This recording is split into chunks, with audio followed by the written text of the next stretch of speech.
is jazz? Jazz is an American art form having emerged in the early 20th century. It's largely instrumental and features a mix of percussive, string, woodwind, and brass instruments. There is a heavy emphasis on improvisation, from individual solos to full group interplay. Jazz went through distinct changes in approach and sound over the course of the 20th century, leading to numerous subgenres including big band jazz, bop, hard bop, jazz fusion, and free jazz. Band leaders and players that make names for themselves are innovators, pushing the boundaries of self-expression while constantly mindful of their place in the greater ensemble. A balancing act, performing jazz requires constant cooperation, instrumental prowess, and an extensive knowledge of music of the past, as well as an eye to the future, to sounds not yet explored by other performers. I grew up to appreciate jazz from a relatively early age, thanks to my parents' love of jazz funk, jazz rock, and jazzy R&B. I also came into hip-hop very early on, with a special love of jazz rap, including acts like A Tribe Called Quest and De La Soul. I also frequented the library as a teenager, discovering tons of new music based on cover art alone.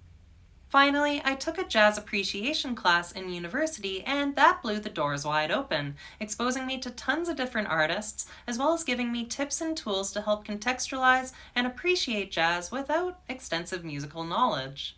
Understanding media takes an open mind and dedication. While jazz can be appreciated on its own, I do think that it really shines in context, so I recommend resources like the documentary series Jazz by Ken Burns, as well as books such as Milestones of Jazz, A Chronological History of Jazz in Photographs. Jazz, The Rough Guide is also an indispensable resource, giving me quick access to artist bios and classic albums from players across the chronology of the genre. One tip I learned from my jazz appreciation class is to listen and try to distinguish what instruments are featured on any given recording. Can you, for example, distinguish the sound between a trumpet and a flugelhorn? For those that are curious, the sound of a flugelhorn is softer and more rounded than that of a trumpet. As well, most songs are counted in either a 12-bar blues or 32-bar AABA progression. Counting quarter notes, you can track the number of choruses in any given song, as well as keep track of what elements are improvised versus what elements are more composed. It's fairly safe to say that the greatest band leader in jazz is Duke Ellington, having basically defined the sound of big band jazz, as well as provided important compositional work, as well as piano playing to smaller ensemble pieces. Arguably the most transformative figures in the genre are former bandmates Miles Davis and John Coltrane. Miles basically shaped and defined the sounds of bop, cool jazz, hard bop, modal jazz, as well as jazz fusion, while John Coltrane innovated in many of these same areas, however turned to the worlds of spiritual and free avant-garde jazz later in his career.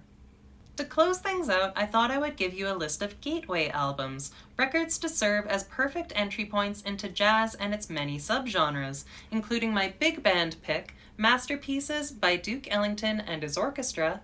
For bop, I would love to recommend the album Bird Symbols by Charlie Parker.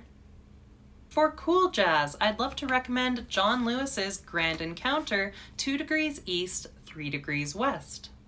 For hard bop, there's the classic Brilliant Corners by Thelonious Monk.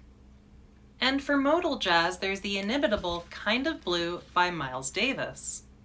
For the world of avant-garde jazz, we have Love Supreme by John Coltrane. And for vocal jazz, we have Pastel Blues by Nina Simone. For jazz fusion, I would love to recommend the album Emergency by the Tony Williams Lifetime. And for spiritual jazz, there are few better entry points than Journey in Satchidananda by Alice Coltrane. For Latin jazz, I would love to recommend the album Barretto Power by Ray Barretto. And for bossa nova, there is Stan Getz, João and Astrid Gilberto on Getz Gilberto.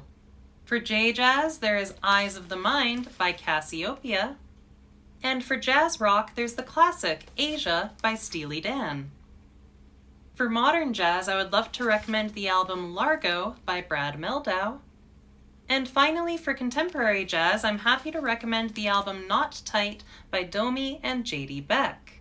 And that's it!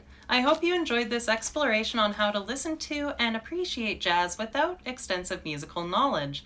Let me know in the comments down below, what are some of your favorite jazz albums? I would love to hear all about them.